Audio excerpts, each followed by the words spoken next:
माँ Shitala recording studio Bihar Sharif.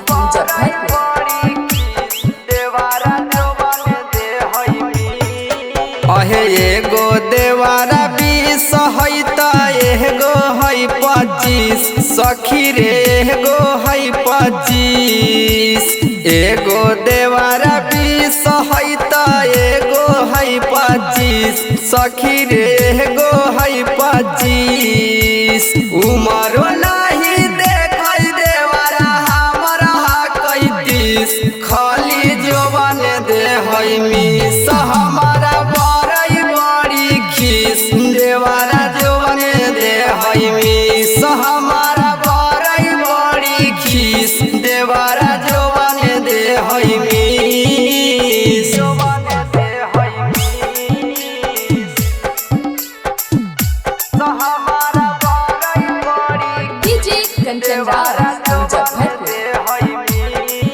अहे गंदा गंदा बात बोलै गरै बदमाशी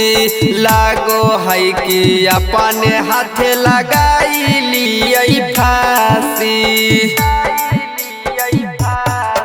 अहे गंदा गंदा बात बोलै गरै बदमाशी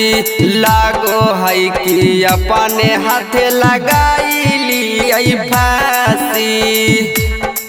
अहे जवारी पकड़ के देवरा ले है हमारा किस एही से बड़ी खीस धरी के जवाने दे है मिस एही से बड़ी खीस देवरा जवाने दे है मिस हमारा बड़ी खीस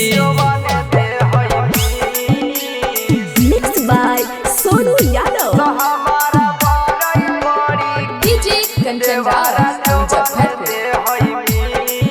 अहे देवारा कहै भाइयों से ज्यादा आई तो माजा ऐसन ऐसन हरकत करई बरई हमारा लाजा अहे देवारा कहै भाइयों से ज्यादा आई तो माजा ऐसन ऐसन हरकत करई बरई हमारा लाजा